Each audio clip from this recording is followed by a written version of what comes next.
Welcome to Galicia and its legendary capital city of Santiago de Compostela.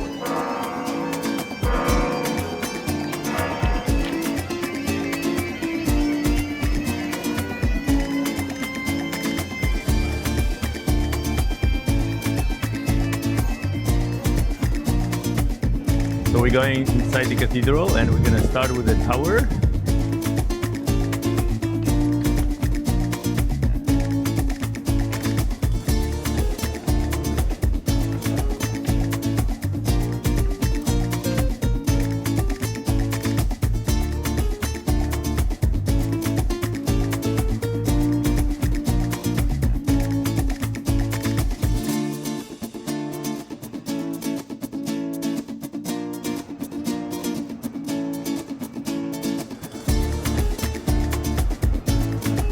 Over 200,000 people visit this city every year.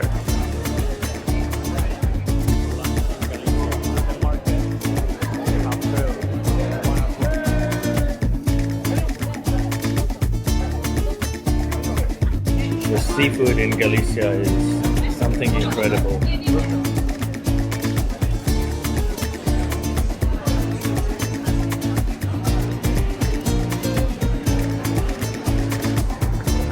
Vení por aquí, hablo con todos.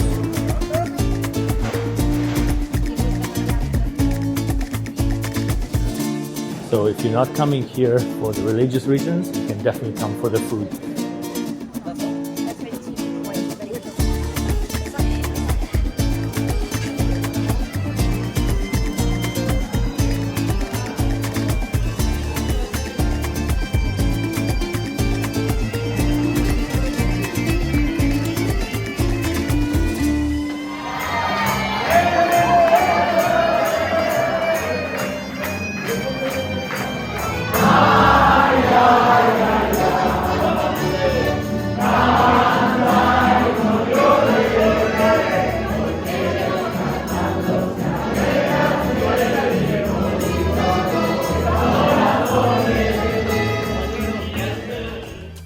In the northwest corner of Spain lies autonomous province of Galicia, a region defined by its Atlantic coastline, lush, green rolling hills, and a climate that feels closer to Ireland than the Mediterranean.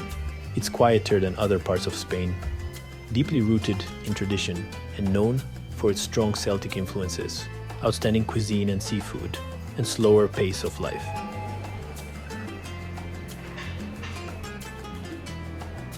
When you arrive here by plane from other parts of Spain, the first thing that strikes you is how green is this part of the country. And at first glance, it does not resemble at all landscapes known from Catalonia, Madrid, Andalusia, or Valencia.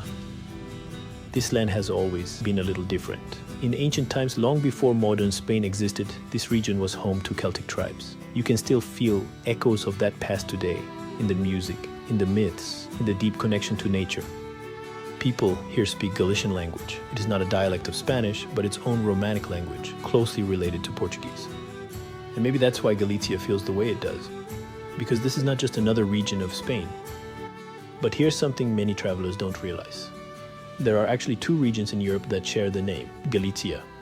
One is here in northwest Spain. The other lies far to the east, spanning parts of modern-day southern Poland and western Ukraine, with its two major cities, Krakow and Lviv. TWO Galicias, same name, but entirely different worlds. And the one we're exploring in this video has been the center for Spain's Atlantic soul and the destination for pilgrims from across Europe for more than 1,000 of years, with its legendary capital city, Santiago de Compostela. We were very lucky with the weather during our visit. Some clouds, mostly sunny on each day, which was contrary to what we expected. On average, Santiago and the province gets more than 140 rainy days per year. That is substantially more than Valencia or Barcelona, that usually account for about 50 rainy days each year, which explains the lush green hills and Galician landscapes surrounding the city. In this video, we'll share some practical tips how to make the most of your stay in the city, what makes it so unique, and where to find real, hidden Galician culinary gems that you have to try when visiting Santiago.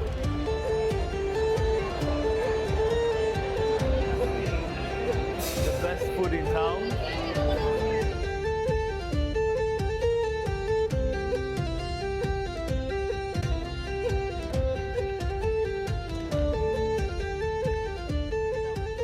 So we got here from Barcelona, an hour and a half flight.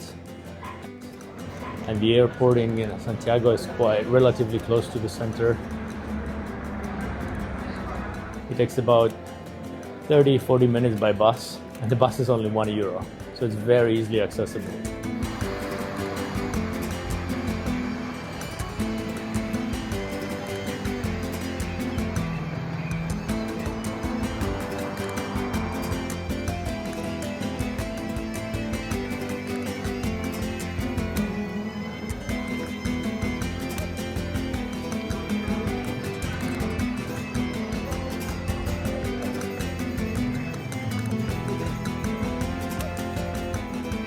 So the old city is built of heavy granite, which is a reminder how harsh the winters are here comparing to the Mediterranean coast of Spain, anywhere like Barcelona or Valencia. This province has quite cold winters and mild summers, which actually in summer makes it a pleasant hiking destination.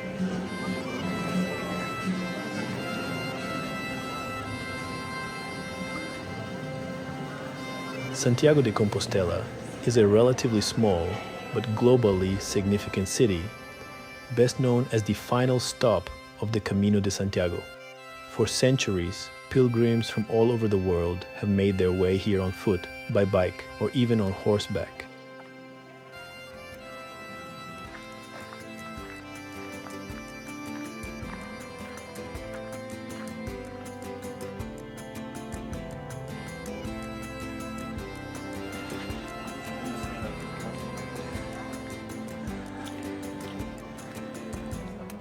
Arriving for the first time, what stands out is how compact and walkable the city is.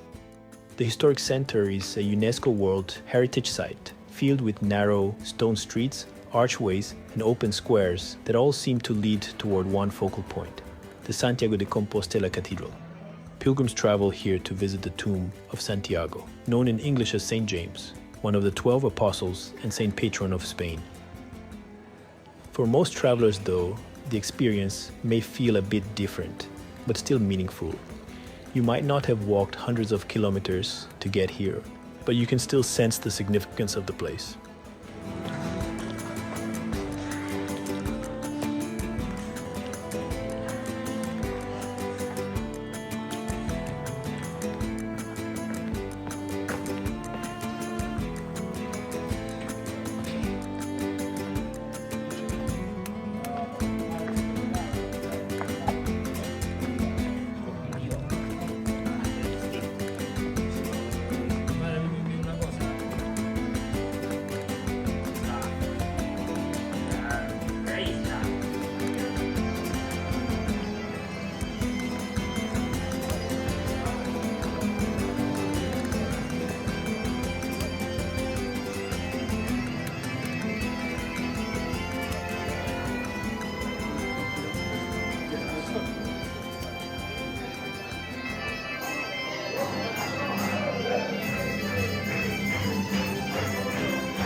So as you walk into the city, you'll hear a lot of the Celtic music playing around the cathedral.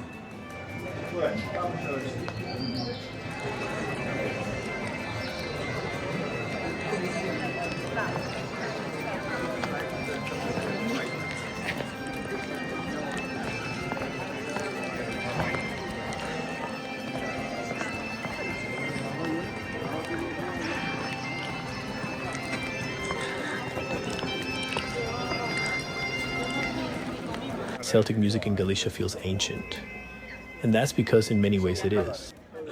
Long before Spain existed as a country, this northwestern corner of the Iberian Peninsula was home to Celtic tribes, part of a wider Atlantic culture that stretched from Ireland and Scotland down to Galicia. They brought with them their musical traditions, simple, powerful melodies shaped by wind, sea, and storytelling.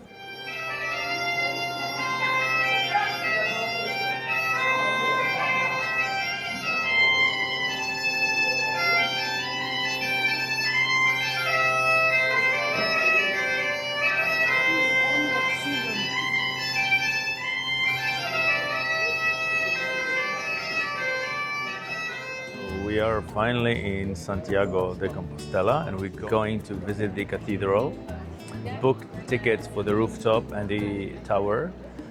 And that's one thing you need to book in advance because the entrances are limited and for specific hour. However, to visit the cathedral inside, you can just stand in the line and wait for your turn.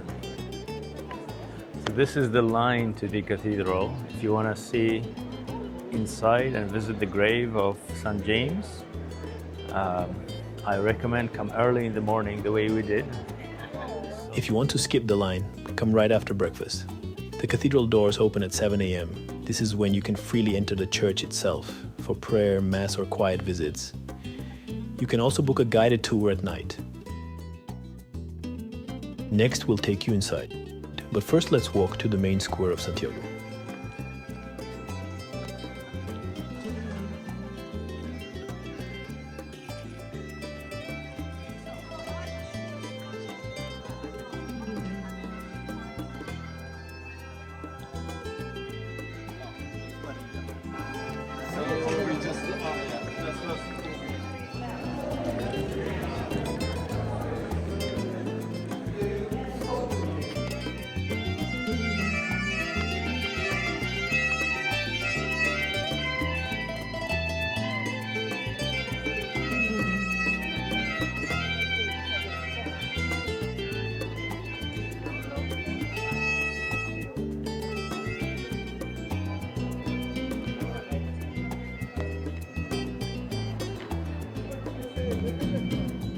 Perdona, ¿tú sabes dónde está el mercado? Claro,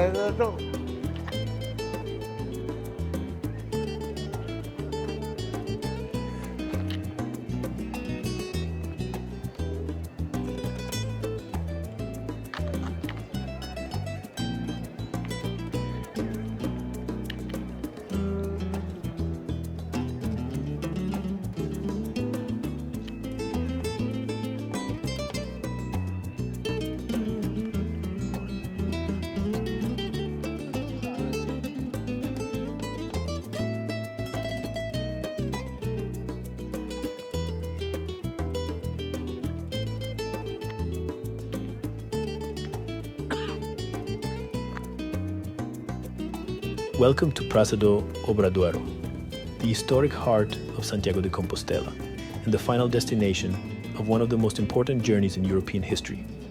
Long before backpacks and hiking boots, before guidebooks and travel vlogs, this square was already drawing people from across continents.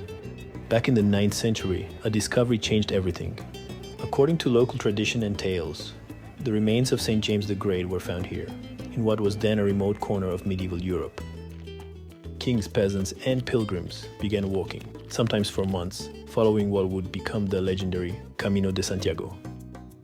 By the Middle Ages, this city stood alongside Rome and Jerusalem as one of the most sacred pilgrimage destinations in Christendom.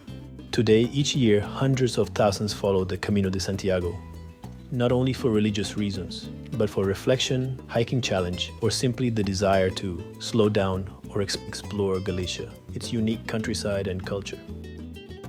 The same stones that welcomed medieval pilgrims now hold the footsteps of modern travelers, each with their own story, each becoming part of something much larger. So we've made it to the main square in Santiago.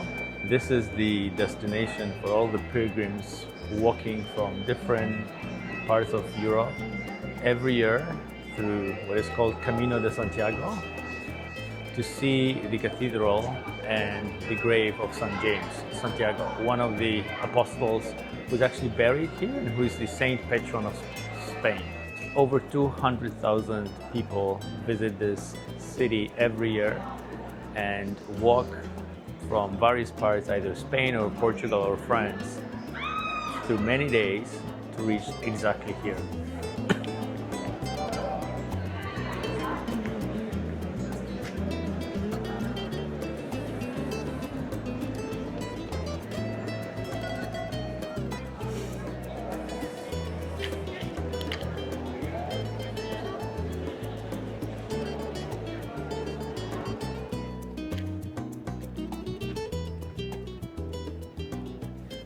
Dominating the square is the Cathedral of Santiago de Compostela, not just a single architectural style, but a timeline in stone. Construction began in the 11th century, when this region stood on the edge of political and religious tensions in medieval Iberia. The cathedral's Romanesque core reflects that reality. Thick stone walls, minimal openings, and fortress-like towers designed as much for protection as for prayer. Centuries later, the grand Baroque facade was added, giving the cathedral the dramatic presence we see today.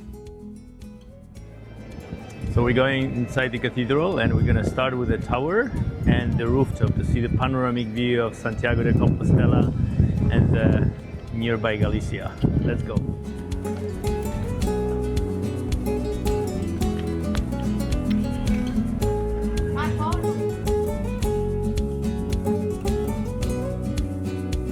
So we're going to climb the tower and it's guided.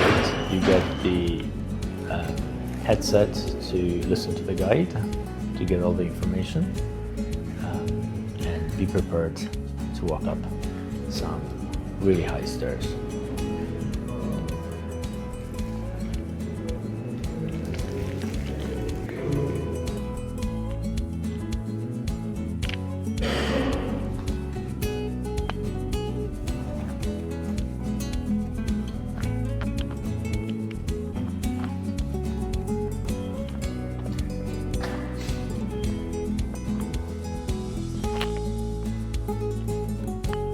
Before climbing up the tower, you can visit a small exhibition just past the ticket booth with some liturgical, historic objects.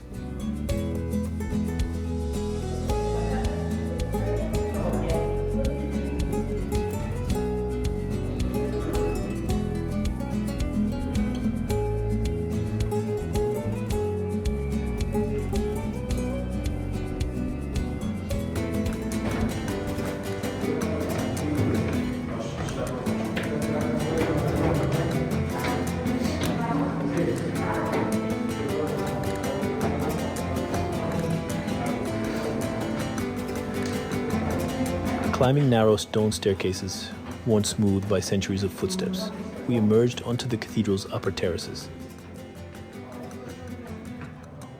From here, the city stretches out in every direction, a sea of terracotta roofs and distant green hills. But what really captures your attention are the architectural details up close.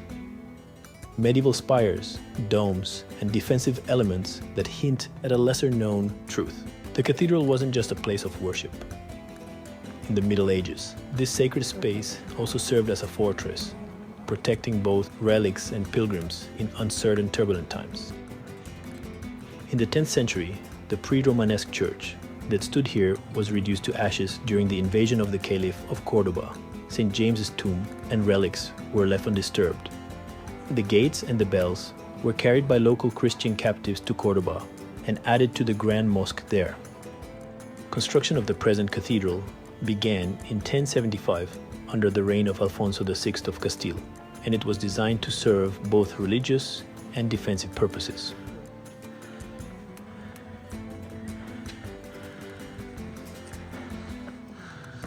Standing on the roof, with the wind brushing against the stone balustrades and towers, it is easy to imagine watchmen scanning the horizon centuries ago.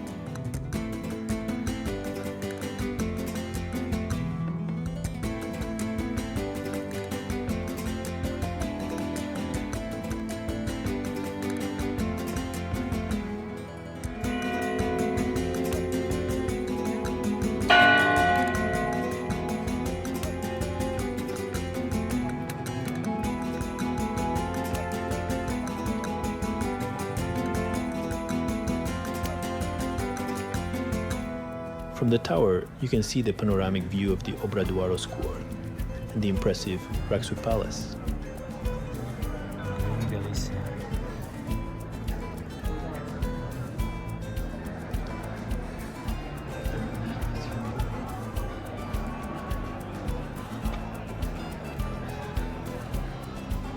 Beyond Santiago's impressive cathedral lies a quieter, often overlooked world. The monasteries that have shaped the spiritual and cultural soul of this city. Tucked between cobbled alleys and shaded plazas, these monasteries reveal themselves slowly. Many date back to the medieval period, when Santiago de Compostela was one of the most important pilgrimage destinations in Europe. They served not only as places of prayer, but also as sanctuaries for travelers. Some monasteries still function today, their communities maintaining traditions that have endured for centuries, and some you can also visit inside.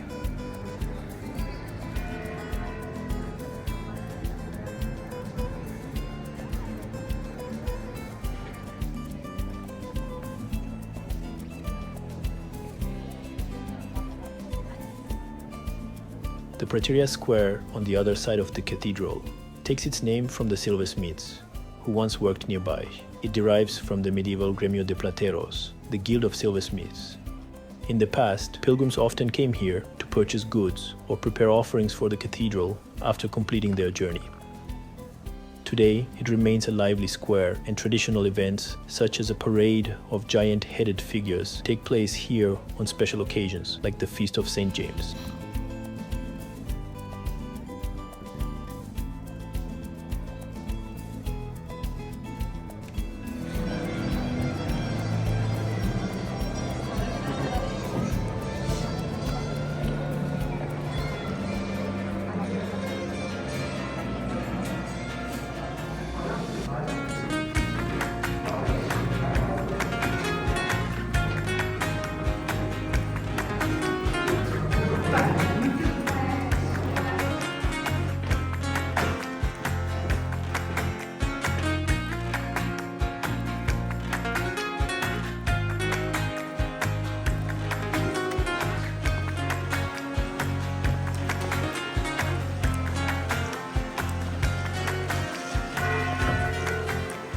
Descending back down, we head to the Prateria Square to enter the cathedral main chambers and visit the tomb of St. James.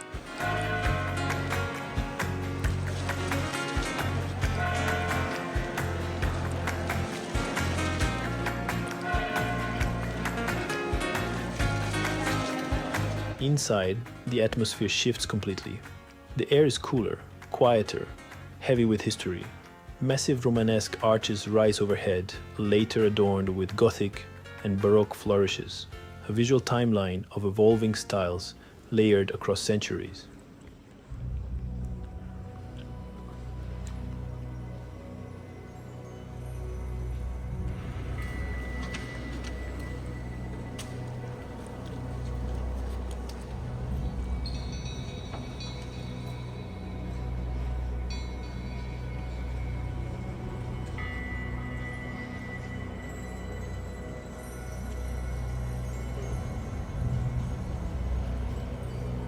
At the heart of it all lies the tomb of St. James the Greater, one of the 12 apostles of Jesus.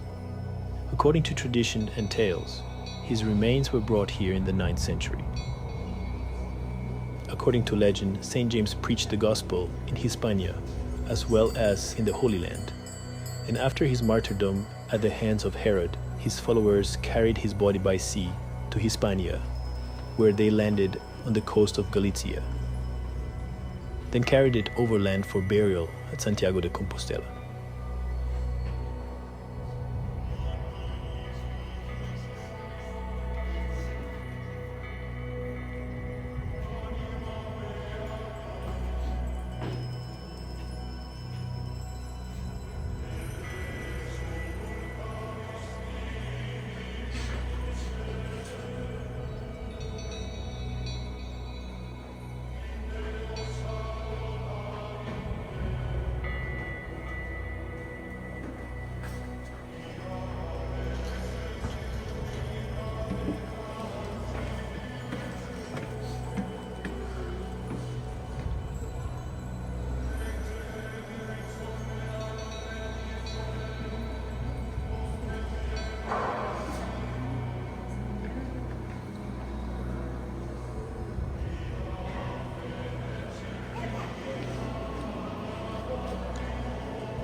Just a few steps away from the cathedral lies a place many visitors overlook, but absolutely shouldn't: the San Martino Pinario Monastery, dating back to the 9th century.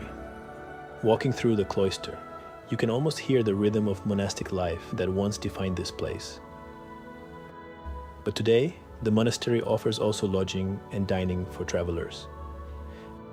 And for lunch, you can join many pilgrims for a traditional meal, very reasonably priced.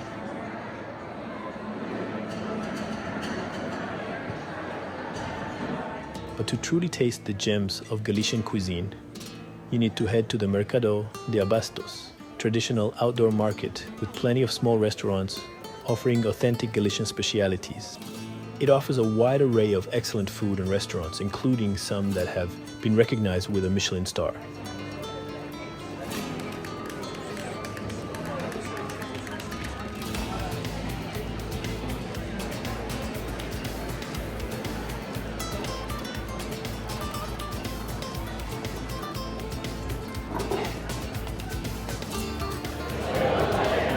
So this is where you want to come for lunch in Galicia, at the market after 1 o'clock.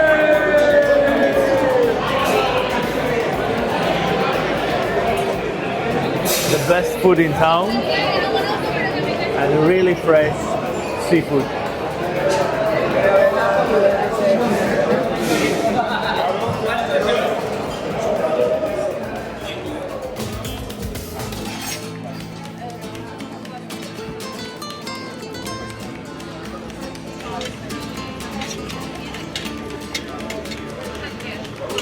The seafood in Galicia is something incredible.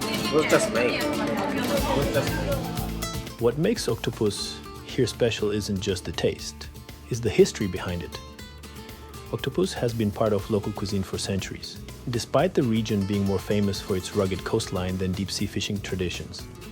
For centuries, octopus traveled inland from the Atlantic coast, along ancient trade roads and pilgrimage paths, eventually becoming a symbol of celebration, tradition, and Galician identity. Served simply: tender octopus, olive oil, sea salt, and smoky paprika over wooden plates. Inland fairs and markets help popularize the dish.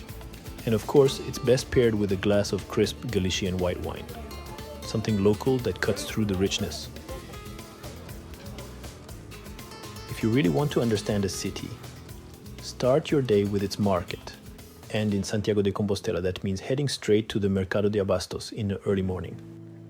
The first thing that hits you is the freshness.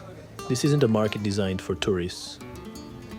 It's where locals come to shop, try local specialities, to talk, to live their daily routines. Stalls overflow with cheeses, meats, and seafood pulled from the Atlantic just hours earlier. And the selection of cheese and Galician signature wine brands, like Albarino or Ribera, is simply unbeatable. Venid por aquí, hablo con todos. ¿Todos habláis español o habláis Hablas inglés? español, sí. Español. Vale. Todos los productos son gallegos menos yo, ¿vale? Denominación de origen. Premio Gourmet, galardonado con medallas de oro a nivel nacional e internacional. Somos de la denominación de origen Actúa. La tetilla de chocolate.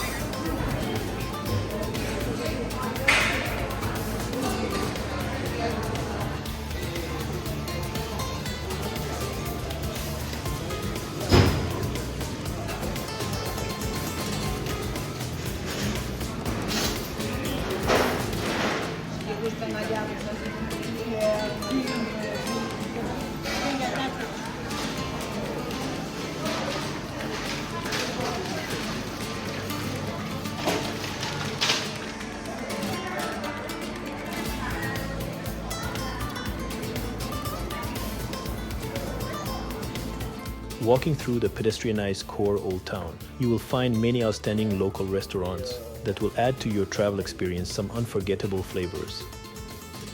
You could literally hop from one to another to try local tapas and glass of wine before heading for a proper full-course dinner.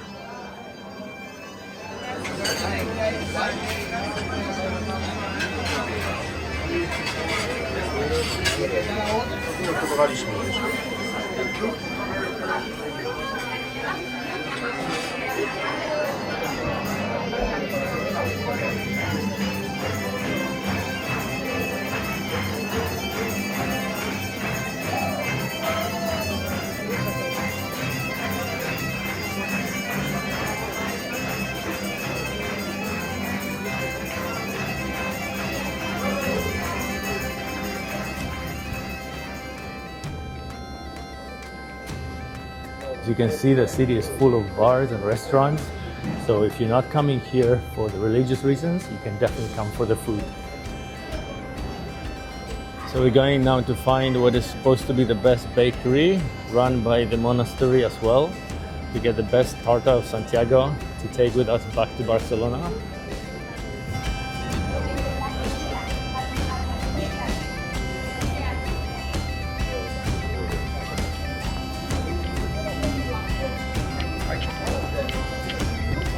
Hola, la buena tarta, artesana.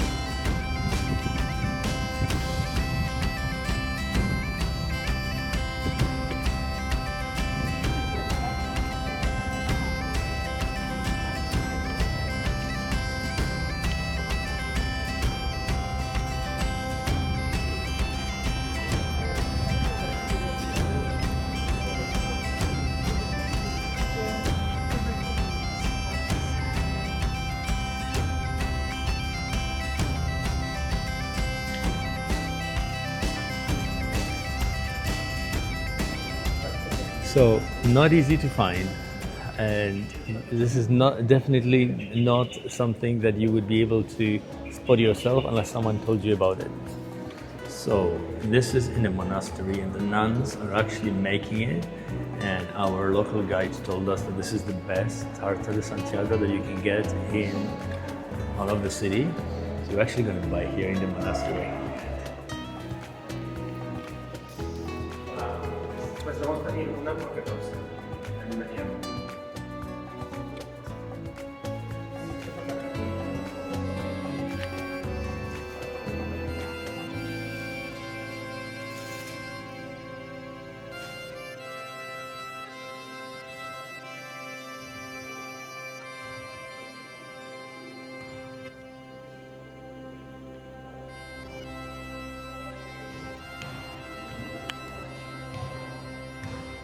From a wide selection of pastries and tartas, tarta de almendras and tarta de Santiago definitely stand out. So look at the door. It's the entrance to the monastery, and inside, in the small window that we showed, you can actually buy what's supposed to be the best tarta de Santiago in all of the city.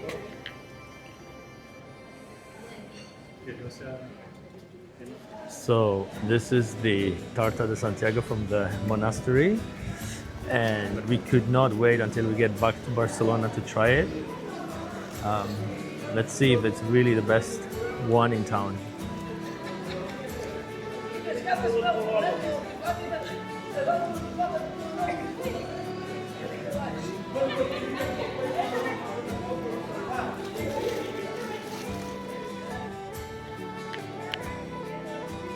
So a couple of days in here is definitely enough.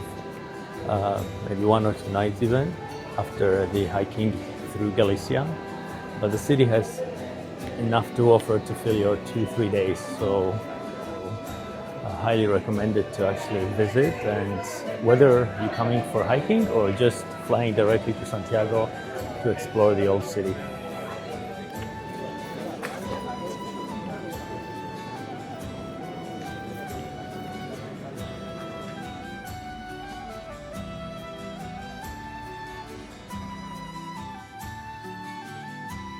And after all day of walking through different corners of the old town, time for a real reward. We found an absolute seafood gem, local mariscos and tapas restaurant. And wow, this place completely delivered, offering a wide selection of fresh seafood tapas. The real star on the menu was the Galician octopus, perfectly cooked, incredibly tender, topped with smoky paprika olive oil and sea salt. Simple but seriously unforgettable. This is exactly why Galicia is famous for seafood.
just like that, we are wrapping up our visit to Santiago de Compostela.